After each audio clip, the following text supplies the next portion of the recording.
자, 북한의 도발 가능성이 높았던 오늘입니다. 바로 10월 10일. 이 10월 10일을 그대로 넘기고 있습니다. 여전히 하지만 한반도를 둘러싼 군사적인 긴장감은 높아져만 가고 있습니다. 이와 관련된 이슈 짚어보도록 하겠습니다. 미국의 매티스 국방장관이 유사시를 대비한 군사 대응 준비가 필요하다, 이런 입장을 밝혔는데 한국 전쟁에 관한 언급을 했다고요? 어떤 책을 이야기했다는데 어떤 책입니까? 지금 화면에 나오는 네. 그 얘기인데요.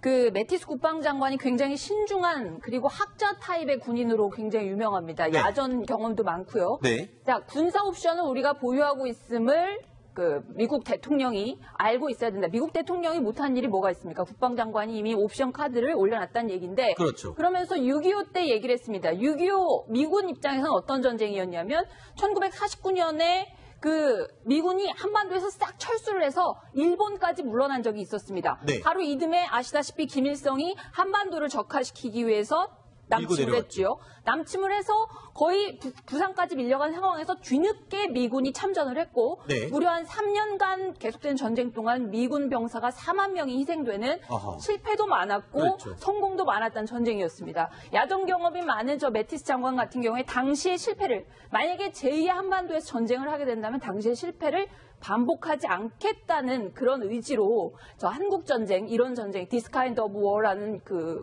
전쟁사의 고전이라고 하는데요. 네. 그 책을 거론했다고 합니다. 그렇군요. 자, 매티스 장관의 이런 발언은요, 바로 어제 전해드린 트럼프 대통령의 북한을 향한 강경 발언, 이 이야기와도 연관성이 있기 때문이었습니다. 자, 매티스 국방장관의 목소리 직접 들어보시죠. We have many military options, and the President wanted to be briefed on each one of them because we are not looking to the total annihilation of a country, namely North Korea. But as I said, we have many options. 자, 미군의 전략자산 순환 배치, 그 순환 배치의 횟수도 점차 늘리겠다라고 이미 합의를 봤는데, 이에 대표적인 지금 전략자산, 미국의 핵 항공모함이 지금 한미 연합훈련을 위해서 한반도로 오고 있습니다. 자, 부산항에 입항할 것으로 알려져 있는데 어떤 항공모함이죠? 레이건호였습니다. 자, 근데 이게 항공모함은 혼자 다니는 게 아니잖아요. 부산항에 오는 거는 저 핵심 그 잠수함이 미시간호가 들어오고. 아, 그래요? 레이건호는 동해상으로 올 겁니다. 동해상에 그냥 머무는 것이군요. 네, 동해상에서 머물면서 네. 한국, 일본, 호주하고 네. 연합훈련을 하게 되겠습니다. 그렇군요. 자, 그러면 항공모함이 한 대가 오는 게 아니라 전단이라고 표현하지 않습니까? 한 대가 움직이는 게 아니라 이 구축함, 또 잠수함, 여러 대가 같이 움직이잖아요. 세트로. 맞습니다. 네. 항공모함을 뭐라고 이야기하는가 하면 항모 타격 전단이라고 그럽니다. 항모 타격 전단. 그렇죠. 네. 항모 타격 전단인데, 그러면 타격할 수 있는 뭔가 수단이 있어야 되지 않습니까? 네. 항공모함은 우리가 잘 알듯이 비행기, 전투기를 띄울 수 있는 움직이는 비행장이지 않습니까? 네. 자신은 스스로를 보호할 수 있는 무장이나 스스로 공격할 수 있는 능력이 없어요. 네. 자기가 태우고 있는 저 전투기들이 자기의 무기입니다. 네. 그런데 저거에 함대한 미사일이나 이런 것들이 날아오면 안 되니까 네. 그 주위를 호위하는 호위 구축함들이 따라오는데 네. 우리 해군의 세종대왕함 같은 이지스함 있지 않습니까? 네네. 그런 이지스함들이 최소 5척에서 6척 정도. 네. 물속에는 핵추진 잠수함들이 또 2척 정도, 한 척에서 2척. 그러니까 항공모함 한 척이 이렇게 딱 움직이게 되면은 이 이지스함 대여섯 척이 같이 움직인다. 네. 핵잠수함 2척이 같이 있다. 라고 생각해야지 항공모함 한 척 그렇죠. 가지고 이렇게 볼 수 있는 거 아니고 네. 그 핵추진 잠수함을 비롯해서 이 호위 세력의 토마호크 순항 미사일 같은 게 네. 다 합하면 한 150발에서 180발 정도 됩니다. 그렇군. 아니, 그런데 이 미시건호 핵추진 잠수함 부산항에 입항할 예정인데 그 한 대 안에 토마호크 순항 미사일이 150여 발까지 들어갑니까? 그게 그렇게 큰가요? 잠수함 크기가 18,000톤 되니까 충분히 들어가죠. 네. 그렇군요. 그러니까 아마도 지금 현재 북한에 현재 전략 시설이 한 700군데, 아주 크게 보면 700군데고, 네. 뭐 축소하면 200군데 정도 되는데, 네. 아마 저 잠수함은 저 2척 정도에서 네. 토마호크를 한 300발만 쏘게 되면은, 네. 일단은 그런 대로 한 뭐 200군데 정도의 북한의 전략 시설은 그냥 파괴시킬 수 있는 그 정도의 화력을 가지고 있습니다. 그러면 지금 이 미시건 핵추진 잠수함 안에는 미 해군 특수전 요원 60여 명도 탑승을 한 것으로 알려지고 있는데, 자, 이 특수요원들은 어떤 임무를 수행하게 되는 겁니까? 네, 저 잠수함 그림이 있는데 네. 잠수함 그림 위에 조금 볼록한 거 있죠? 네네네. 네. 여기요. 그겁니다. 네. 여기에 바로 특수부대가 탑승해서 따로 다시 이동하는 잠수함입니다. 그걸 이제 저걸 타고 다녀요. 타고 적진으로 그렇죠. 침투를 하는군요. 적진으로 침투해서 뭐 네. 암살 작업을 하든지 뭐 네. 표적 획득 작업을 하든지 그런 특수 그 네이비실 요원들이 한 네. 60여 명을 타는데 네. 원래는 이 미시간호 같은 이 잠수함은 전략 핵 잠수함이었습니다. 트라이던트 핵 미사일을 탑재하는 24발을 탑재하는 전략 핵 잠수함인데 네. 미국이 냉전이 끝나고 나니까 핵 미사일을 쏠 일보다는 재래식 전쟁을 할 일이 더 많았던 겁니다. 네네. 그래서 이 오하이오급이라고 하는 이 18,000도짜리 잠수함 중에서 6척을 개조를 해서 네. 이 트라이던트 미사일을 빼고 네. 이게 워낙 덩치가 크니까 그거 빼고 그 자리에다가 토마호크 미사일을 심었더니 아하. 무려 154발이나 들어간 겁니다. 네. 그래서 이번에 미시간호만 부산항에 입항해서 보여주지만 미시간호 한 척만 왔다라고 생각하면 오산이죠. 물속에 다른 물속에 추진 뭐가 장소도 있을지 있겠죠. 몇 척이 있을지 아무도 모릅니다. 그래서 앞에 하면 미국은 이걸 이제 6척을 가지고 있는데 네. 이 정도 작전 같으면 최소 미시간호 외에 한 척에서 2척 정도는 더 왔을 것이라고 판단하는 게 좋습니다. 예전에 김정은 실장님께서 북한을 미군이 선제 공격을 할 때 첫 신호탄은 토마호크 순항 미사일 2,000여 발을 동시에 발사하는 것이다. 이렇게 말씀하셨는데 네. 그 작전이 사실상 가능하겠군요. 지금 항공모함과 미시건호 그리고 그 이외의 다른 전단들이 오게 되면. 맞습니다. 그런데 이제 일단 항공전단 하나 가지고는 힘들고 네. 한 3개 정도가 돼야 한 뭐 1,500발에서 2,000발 정도를 쏠 수가 있으니까 네. 현재 현재 항모전단 하나가 와가지고는 네. 북한이 이걸 갖다가 전쟁에서나 보진 않을 겁니다. 네. 자, 이 미국의 전략자산 순환 배치에 관해서는 소영무 국방장관이 지난 9월에 국회에서도 직접 언급을 한 적이 있었죠. 당시의 내용, 대화 내용 다시 들어보시죠. 지난번에 그 한미 국방장관 회의를 다녀오셨을 때 그 미국의 그 첨단 전략 자산을 한반도에 조기 전개한 것을 협의하신 사실이 있으시죠? 있습니다. 어느 정도 구체화됐는지, 어떤 자산들을 최우선으로 도입할 것인지, 우리가 가지고 있는 삼축 체제의 업그레이드와 연결해서 또 앞당기는 것과 연결해서 어떤 전략 자산을 우리가 먼저 요구할 것인지. 그 분야는 구체적으로 들어가기는 여기 공개된 자료에서 좀 어렵습니다. 따라서 그 비공개 아니면 별도로 제가 말씀을 올리겠습니다. 자, 지금 미국의 전략자산 재배치, 순환 배치에 대해서 이야기를 나누고 있는데 아까 레이건호가 항공모함이 동해바다에 배치가 될 것이다 라는 얘기를 했습니다만 지금 한 대가 더 오고 있어요. 루즈벨트 항공모함, 루즈벨트함이 또 오고 있는데 자, 지금 항모전단 2개의 전단이 동해바다로 온다는 거잖아요. 이렇게 되면 아까 말씀하신 선제 타격을 위한 그런 준비가 다 되는 거 아닙니까? 글쎄요, 2개 정도면은 겁을 먹을 만하죠. 그렇죠. 네, 만약에 현재 주한미군하고 한국군이 합세를 하게 된다면 네. 아마도 2개 전단만으로 충분할 겁니다. 만약에 미국이 네. 우리 한국군이 참여하지 않은 전쟁이라면 아마 3개 항공 전단이 필요하겠지만은 네. 만약에 우리 군까지 그렇죠. 동원된다면 현재 항공 전단 2개하고 네. 우리 군이 합세한다면 아마 북한을 초토화시킬 수 있는 충분한 활약이 될 거라고 생각합니다. 미국의 항모전단이 2개 전단이 저렇게 한 곳에 모이는 것이 흔한 예는 아니죠. 올 5월에 네. 이제 칼빈슨하고 네. 같이 한번 했던 적이 있고 네. 그게 굉장히 이례적이었고 네. 그게 이제 지난번 도끼만행 사건 이후에 처음이다라고 네. 할 정도로 이례적인 거였고 미국이 이제 그 이란을 압박을 해서 이란하고 핵협상을 2015년 7월달에 타결했지 않습니까? 그 이란을 압박할 때 항상 페르시아만에다가 항모 2척을 띄워놨었습니다. 네. 왜냐하면 이란이 말 안 들으면 바로 이제 전쟁을 하겠다라는 것이었거든요. 따라서 항모 2척이 오는 것은 네. 말 안 들으면 언제든지 전쟁할 수 있다. 네. 이런 능력을 과시하는 거라고 봅니다. 그렇군요. 자, 미국의 전략 자산들 이야기를 나누고 있는데요. 오늘 보도 내용 중에 영국이? 라면서 고개를 갸우뚱하게 하는 소식이 있었습니다. 자, 영국이요. 미국과 북한의 전쟁을 대비하기 위한 비상 계획을 준비하고 있다. 그러면서 맨체스터와 런던은 로스앤젤레스보다 북한에 더 가깝다. 지원을 요청받으면 함정들과 전투기 혹은 군대를 파견할 수 있다. 이게 지금 한반도로 영국 항공모함을 파견할 수 있다 이런 입장을 밝혔어요. 저는 저 발표가 나기 전에도 네. 영국이나 프랑스 또는 독일의 네. 그 함대가 우리 한반도 해구로 올 거로 예상을 했는데 아, 그래요? 드디어 이제 말이 이렇게 나오기 시작한 겁니다. 그렇군요. 북한이 만약에 계속해서 소박하게 된다면 네. EU가 참전할 가능성이 높습니다. 아. 그렇다면 영국의 항모, 프랑스 항모, 그다음에 독일의 구축함 정도가 네. 뭐 한반도 해구로 올 가능성이 높다고 생각합니다. 북한이 맨체스터와 런던을 공격하겠다는 얘기는 한 적이 없는데, 네. 예, 저렇게 얘기를 했는데요.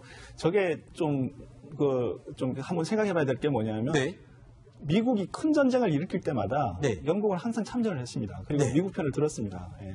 그게 이제 뭐 미국을 세운 나라가 영국이고, 뭐 그래서 결국 독립을 했지만, 네. 이런 부분들을 좀 우리가 유심히 봐야 될 것 같고요. 지금 북의 항모 전단이 오고 또 영국에서 또 퀸 엘리자베스 같은 뭐 이런 게 만약에 뭐 온다면 이게 네. 굉장히 큰 전력이 지금 한반도로 지금 오고 있는 상황인데요. 그렇죠. 자, 이걸 이렇게 했을 때 김정은이 여기서 이제 이것은 좀 내가 굉장히 수세 국면이다 해서 이제 김정은의 또 다른 뭐 핵실험이라든지 미사일 발사를 억제하는 효과가 나서 네. 이것이 좀 이제 긴장 구분이 좀 완화되는 측면으로 전개가 되면 다행이지만 네.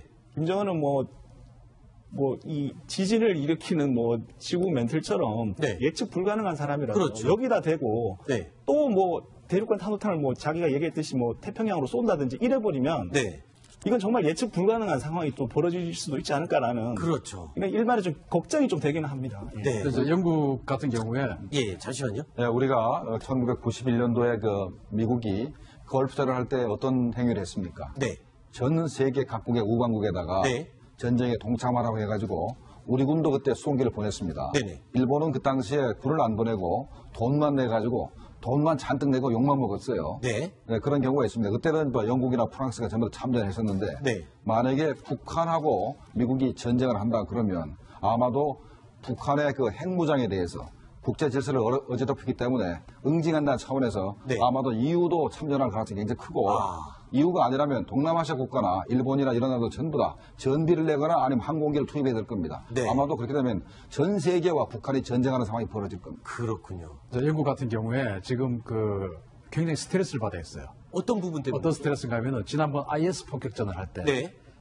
프랑스 같은 경우는 신속하게 샤를 드골 항공모함을 보내서 IS 폭격을 적극적으로 했었습니다. 그랬었죠. 그런데 영국은 희한하게도 지금 현재 이 해군 강국이었는데 몇 년간 항공모함이 없습니다. 그래서 지난번 IS 폭격전 할 때 영국이 황당하게도 영국 해군 구축함이 프랑스 샤를 드골 항공모함을 호위를 해줬어요. 네. 영국 굉장히 이제 굴욕적이었죠. 자존심 상했겠고. 엄청 자존심 상했죠. 네. 그래서 지금 마치 지금 영국의 어떤 그 상태를 보면 그냥 제 눈에 어떻게 보이냐 막 싸움장에 뛰쳐나가고 싶어서 씩씩거리고 있는. 내가 이렇게 체면을 구겼어. 그래서 퀸 엘리자베스 같은 경우는 샤를 드골보다 큽니다. 샤를 드골 4만 3천 톤인데 이거 6만 5천 톤이에요. 네. 그런데 아직 전력화도 되지 않았습니다. 네. 올 연말에 전력화가 되고 지금 이 F-35B 같은 경우도 지금 전력화 작업을 한참 하고 있고 지금 공장에서 납품 준비를 하고 있는 겁니다. 네. 그거라도 싫어서 내가 가겠다 이겁니다. 그렇군요. 문재인 대통령 특보는 전쟁 막을 수 있다면 한미동맹은 포기해도 된다 이런 식으로 얘기를 했고요. 네. 정세현 전 통일부 장관 이분도 이제 문재인 후보랑 좀 가까웠던 분인데 지금 그 매티스 국방장관 얘기를 군사 옵션 준비해야 된다라는 얘기를 준비해야 된다라는 그것은 결국 지금까지 준비가 안 돼 있다는 뜻이다. 그래서 미국은 전쟁할 의사가 없다. 네. 이렇게 얘기를 하는 걸 제가 들었습니다. 네. 굉장히 창의적인 해석 같은데 그러나 미국 국방장관이 지금 이 상황에서 지금 트럼프 대통령이 지금 토탈리 디스트로이를 해가지고 완벽하게 파괴하겠다라고 지금 얘기를 한 상황에서 유엔의 연설에서요. 이런 상황에서 미국 국방장관이 저렇게 얘기했다는 것은 진짜 우리가 있잖아요. 문자 그대로 그 네. 말에 문자 그대로 해석을 해야지 네. 그렇게 한번 꼬아가지고 해석한다거나 이것은 좀 그렇습니다. 그리고 문재인 정부가 혹은 청와대가 이 문제를 그 국익의 관점에서 네. 그 안보에 조금 더 치우친 관점에서 좀 네. 다뤄줬으면 하는 생각입니다. 알겠습니다. 자, 두 번째 이야기까지 살펴봤고요. 세 번째 소식 역시 북한 관련 내용입니다.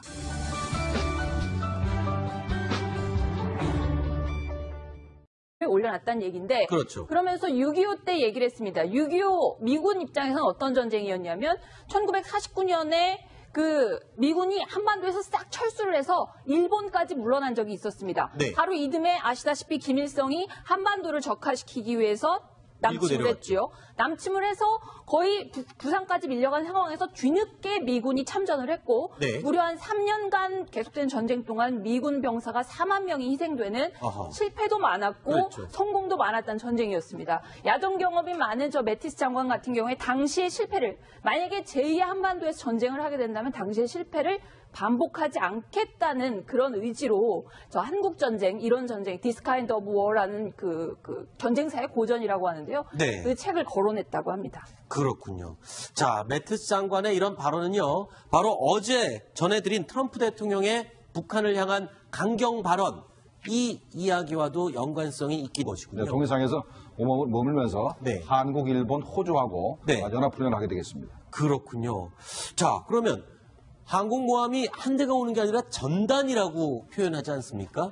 한 대가 움직이는 게 아니라 이 구축함, 또 잠수함, 여러 대가 같이 움직이잖아요. 세트로. 맞습니다. 네. 항공모함을 뭐라고 이야기하는가 하면 항모 타격 전단이라고 그럽니다. 항모 타격 전단. 그렇죠. 네. 항모 타격 전단인데 그러면 타격할 수 있는 뭔가 수단이 있어야 되지 않습니까? 네. 항공모함은 우리가 잘 알듯이 비행기, 전투기를 띄울 수 있는 움직이는 비행장이지 않습니까? 네. 자신은 스스로를 보호할 수 있는 무장이나 스스로 공격할 수 있는 능력이 없어요. 네. 자기가 태우고 있는 저 전투기들이 자기의 무기입니다. 네. 그런데 저거에 함대한 미사일이나 이런 것들이 날아오면 안 되니까 네. 그 주위를 호위하는 호위 구축함들이 따라오는데 네. 우리 해군의 세종대왕함 같은 이지스함 있지 않습니까? 네네. 그런 이지스함들이 최소 5척에서 6척 정도. 네. 물속에는 핵추진 잠수함들이 또 2척 정도, 한 척에서 2척. 그러니까 항공모함 때문이었습니다.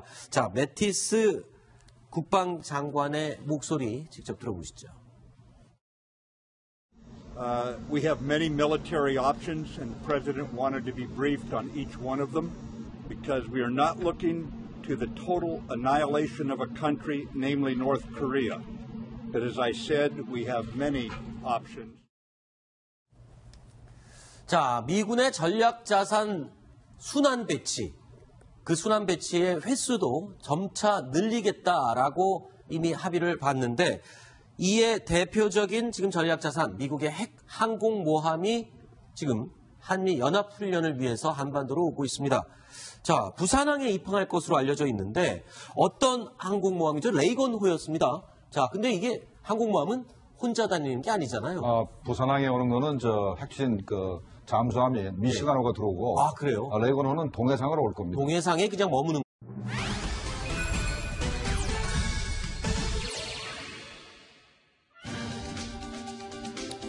자, 북한의 도발 가능성이 높았던 오늘입니다.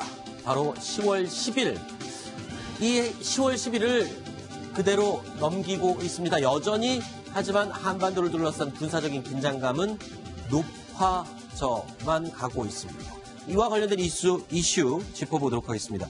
미국의 매티스 국방장관이 유사시를 대비한 군사 대응 준비가 필요하다, 이런 입장을 밝혔는데 한국 전쟁에 관한 언급을 했다고요? 어떤 책을 이야기했다는데 어떤 책입니까? 지금 화면에 나오는 네. 그 얘기인데요. 그 매티스 국방장관이 굉장히 신중한 그리고 학자 타입의 군인으로 굉장히 유명합니다. 네. 야전 경험도 많고요. 네. 자, 군사 옵션은 우리가 보유하고 있음을 그 미국 대통령이 알고 있어야 된다. 미국 대통령이 못한 일이 뭐가 있습니까? 국방장관이 이미 옵션 카드를 한 척이 이렇게 딱 움직이게 되면은 이 이지스함 대에서 적이 같이 움직인다. 핵잠수함 두 척이 같이 있다라고 생각해야지. 항공모함 한 척 그렇죠. 가지고 이렇게 볼 수 있는 거 아니고 네. 그 핵추진 잠수함을 비롯해서 이 호위 세력의 토마호크 순항 미사일 같은 게 네. 다 합하면 한 150발에서 180발 정도 됩니다. 그렇군. 아니, 그런데 이 미시건호 핵추진 잠수함 부산항에 입항할 예정인데 그 한 대 안에 토마호크 순항 미사일이 150여 발까지 들어갑니까? 그게 그렇게 큰가요? 잠수함 크기가 18,000톤 되니까 충분히 들어가죠. 네. 그렇군요. 그러니까 아마도 지금 현재 북한에 현재 전략 시설이 한 700군데, 아주 크게 보면 700군데고, 네.